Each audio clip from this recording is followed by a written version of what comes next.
सो ये WhatsApp guys, कैसे हैं आप सब। मैं आज को एक नई वीडियो में, और आज की वीडियो में हम बात करने जा रहे हैं स्टॉक मार्केट की हिस्ट्री के बारे में कि इसका इतिहास क्या है स्टॉक मार्केट का।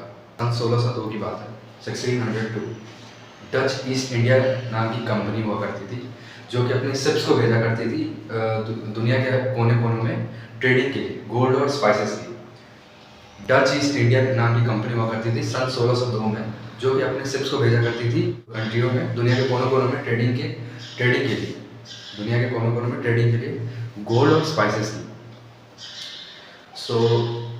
लेकिन उसमें बहुत लॉस हुआ करता था, क्योंकि अगर बाय चांस मतलब भाई ट्रेडिंग तो हो जाती थी गोल्ड स्पाइसेस की, लेकिन आते वक्त कभी तूफान आ गया तो शिप्स डूब जाते थे, या फिर लुटेरे लूट लेते थे कुछ शिप्स को।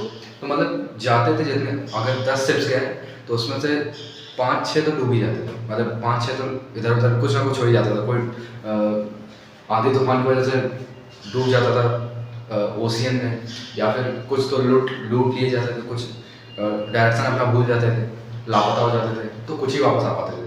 तो डच ईस्ट इंडिया कंपनी ने क्या किया, सन 1602 में ही अगस्त में कुछ लोगों के सामने, खासकर अमीर लोगों के सामने एक ऑफर रखा कि हम अपने शिप्स को भेजेंगे दुनिया के कोनों कोनों में, कंट्रियों में ट्रेडिंग के लिए, और हम नया स्टार्टअप रख रहे हैं, न्यू बिजनेस की तरह आप ले लो। कि उन्होंने रखा और बोला कि आप लोग इसमें इन्वेस्ट करो और हमें जो प्रॉफिट होगा उसका 1% हम आपके साथ शेयर करेंगे, जो लोग इसमें इन्वेस्ट करेंगे इस बिजनेस में।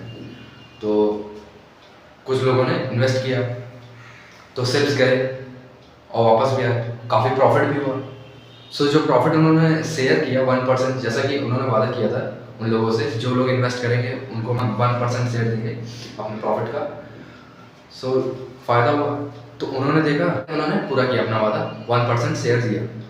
तो जिन लोगों ने इन्वेस्ट नहीं किया था उन्होंने देखा कि जिन्होंने शुरुआत में इन्वेस्ट किया था उन्हें फ़ायदा हुआ, फिर बाकी लोगों ने सोचा कि हम भी इन्वेस्ट करेंगे।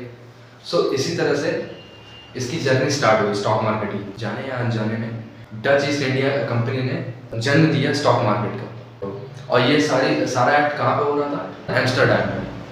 तो आप कह सकते हो कि दुनिया का पहला स्टॉक एक्सचेंज, ASC, दुनिया का पहला स्टॉक एक्सचेंज किसे कहा जाता है, एम्स्टर्डम स्टॉक एक्सचेंज। हालांकि अब तो नाम उसका चेंज हो गया। अगर आपसे कोई पूछे कि दुनिया का पहला स्टॉक एक्सचेंज कहाँ पे हुआ था, तो आप बोलोगे एम्स्टर्डम एक्सचेंज। क्लियर। हाँ, ये तो हमने बात कर ली कि स्टॉक मार्केट स्टार्ट कहाँ से हुआ, आपने ये जान लिया। अब इसी तरह से हम समझते हैं अपने इंडिया का स्टॉक मार्केट को कैसे समझा जा सकता है। तो पहले आपको इतना तो चेक करना ही पड़ेगा, पानी गर्म या ठंडा। मतलब आपको स्टॉक मार्केट में इन्वेस्ट करना स्टार्ट करना पड़ेगा। समुद्र में पाँव तो रखो, फिर बाद में चेक करना कि कितना गहरा है। हाँ, इतना तो आपको करना ही पड़ेगा। इसको हम समझते हैं अपने एग्जाम्पल से स्टॉक मार्केट को। अब जैसे स्टॉक मार्केट कैसे काम करता है, जैसे मान लो कि मुझे एक बिज़नेस खड़ा करना है, गारमेंट्स का बिज़नेस है मेरा, डार्क फैशन नाम है उसका।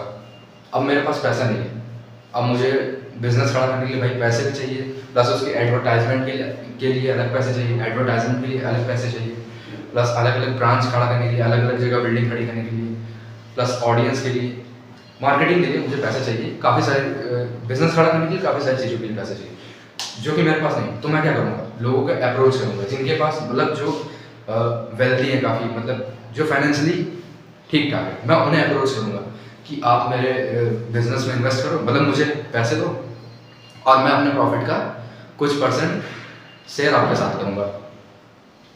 ये होता है stock market. Same stock market यही है, बस आप ये समझ लो स्टॉक मार्केट ऐसे ही काम करता है। उसमें एक चीज़ और होती है कि जैसे पहली बार मेरी कंपनी तो मतलब मैं तो अपना न्यू बिजनेस स्टार्ट कर रहा हूँ, डार्क फैशन, सपोज एग्जाम्पल लेके चलो, उसमें आप इन्वेस्ट करते हो और मैंने कहा कि मुझे प्रॉफिट होगा तो कुछ % शेयर मैं आपके साथ शेयर करूँगा।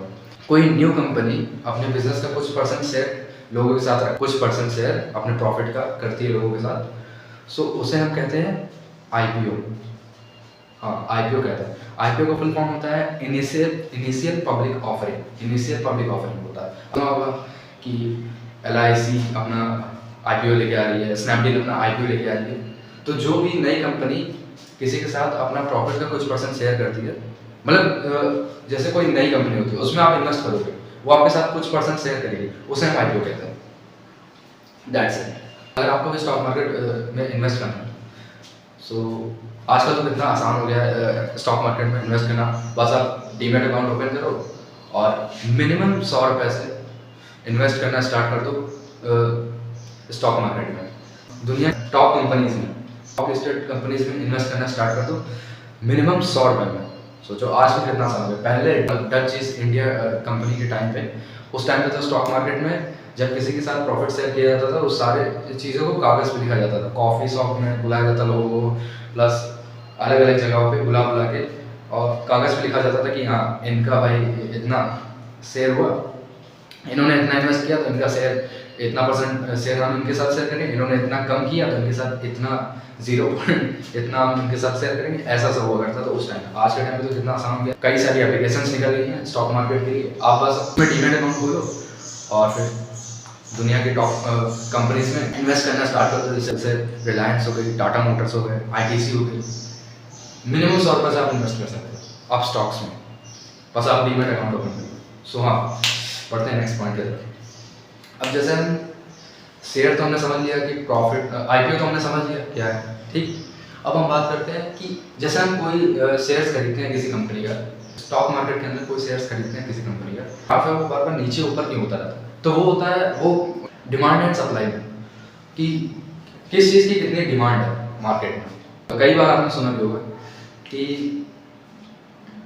प्याज महंगे हुए मार्केट में, प्याज काफ़ी महंगा, काफ़ी बार वैसा कि प्याज महंगे हुए, मतलब जिस चीज़ की कमी होती है जिस मार्केट में। जैसे आप चले गए फ्रूट खरीदने और वहाँ पे आपने देखा कि कीवी नहीं मिल रहा, कीवी जल्दी नहीं मिलता, मतलब सबके पास कीवी नहीं है, सबके पास क्या है, सारे उनके पास शॉपकीपर्स के पास एप्पल है, बनाना है, आम है, सब कुछ है, लेकिन कीवी नहीं है। और आपको चाहिए कीवी, और काफ़ी सारे लोगों को चाहिए आपके साथ साथ कीवी। तो जिस भी एक बंदे के पास कीवी होगा वो क्या करेगा, उसकी प्राइस बढ़ा देगा, क्योंकि उसको पता है कि कीवी बिकने वाला है, मेरे पास ही है और वो बिकेगा, पक्का बिकेगा। सो हाँ, सेम यही चीज़ काम करती है इसमें डिमांड एंड सप्लाई में। जिस चीज़ की डिमांड ज़्यादा होगी सप्लाई भी उतनी तेज़ी से होगा। किसी कंपनी का स्टॉक आपको खरीदना है, उसकी डिमांड ज़्यादा है तो उसकी प्राइस अपने आप हाई हो जाएगी। सब कहेंगे कि नहीं मुझे भी इस कंपनी का स्टॉक चाहिए, इस कंपनी का स्टॉक चाहिए।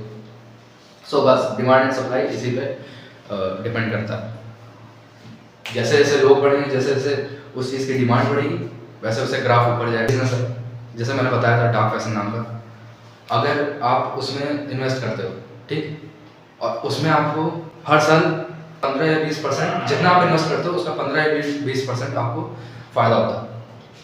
तो भाई आप और लोगों को बताओगे, या और लोग जानेंगे, या मार्केटिंग या किसी वजह से भी जान रहे, तो और लोग भी कहेंगे भाई मुझे भी इस बिजनेस में इन्वेस्ट करना है ना, मेरे बिजनेस का डिमांड ज़्यादा होगा, तो ग्राफ अपने आप ऊपर चला जाएगा। और बाई चांस मेरे बिजनेस में कपड़े जो है उससे अच्छे कपड़े कोई और बिजनेसमैन ने खड़ा कर दिया, उसमें कपड़े ज़्यादा अच्छे निकले, मतलब उसके बिजनेस में ज़्यादा वो हो रहा है, ज़्यादा फायदा हो रहा है। तो मेरा क्या है कि मेरे स्टॉक फिर जितने लोगों ने स्टॉक खरीदा उसको बेचना स्टार्ट कर देंगे, है ना, बेचना स्टार्ट कर देंगे।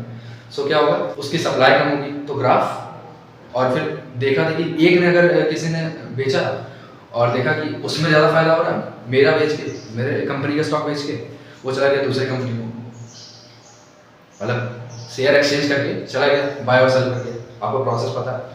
सो क्या होगा, मेरी कंपनी का जो ग्राफ ऊपर था वो नीचे आ जाएगा एकदम से, और लोगों ने कर दिया और नीचे आ जाएगा। सो सेम बस यही है डिमांड एंड सप्लाई। भाई आपने शेयर तो ले लिया, बता भी दिया कि कैसा डिमांड एंड सप्लाई काम करता है, पर हाँ आप शेयर्स बेचोगे कहाँ, ये भी एक बहुत बढ़िया क्वेश्चन, बहुत महत्वपूर्ण क्वेश्चन है, मतलब बहुत अच्छा क्वेश्चन। सो शेयर्स के लिए आपको पता ही हमारे इंडिया में 2 ही जगह बहुत पॉपुलर है, 2 नाम बहुत फेमस है अपने इंडिया में, एक तो बॉम्बे स्टॉक एक्सचेंज BSE और एक नेशनल स्टॉक एक्सचेंज NSE।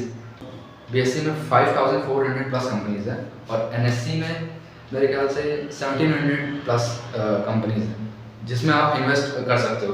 मतलब अब इसमें क्या होता है कि IPO आपको पता ही है, जो लिस्टेड कंपनीज होती हैं उसमें आपको IPO मिल जाएगा, मतलब जो न्यू कंपनीज आती है उसमें आप इन्वेस्ट करते हो और वो आपको आपके साथ कुछ परसेंट शेयर करती है। सो उसे हम क्या कहते हैं, IPO कहते हैं। और नॉन लिस्टेड कंपनीज, मैं कुछ के नाम भी बता देता हूँ। सो हाँ, जैसे कि नॉन लिस्टेड कंपनीज में 2 नाम मुझे पता है, एक तो है LIC, दूसरा है स्नैपडील, और लिस्टेड कंपनीज में आता है टाटा मोटर्स हो गया, और हो गया Reliance. Clear? Non listed, listed. Stock market में क्या विजन लेके चलना चाहिए? भाई मेरा विजन तो ये है कि स्टॉक मार्केट में आप लॉन्ग टर्म विजन देख के चलो, कि लॉन्ग टर्म बेनिफिट देख के चलो। हो सकता हो कि आपको शुरुआत में प्रॉफिट ना दिखाई दे, लेकिन लॉन्ग टर्म अगर आप देख के चलोगे तो बहुत फायदा है स्टॉक मार्केट में। अब आपने पैसा रखा, आप इन्फ्लेशन से बच सकते हो, सबसे बड़ी बात। आपने पैसा रखा हुआ, ना आपका पैसा बढ़ रहा है ना घट ही रहा है, मान के चलो, क्योंकि दुनिया में महंगाई बढ़ते चली जा रही है, तो एक हिसाब से पैसा आपका रखा फायदा नहीं देगा। सेविंग्स करो, उसको इन्वेस्ट करो, साल में तो कम से कम कुछ परसेंट इंटरेस्ट दे सकती है आपके मतलब सेविंग्स को, जो भी आपने इन्वेस्ट किया। और लॉन्ग टर्म देखोगे तो बहुत बड़ा रिटर्न आपको देके जाती है आपकी इन्वेस्टमेंट इसमें, स्टॉक मार्केट में। सो आज के लिए इतना ही, मिलते हैं नेक्स्ट वीडियो में, तब तक के लिए बाय बाय।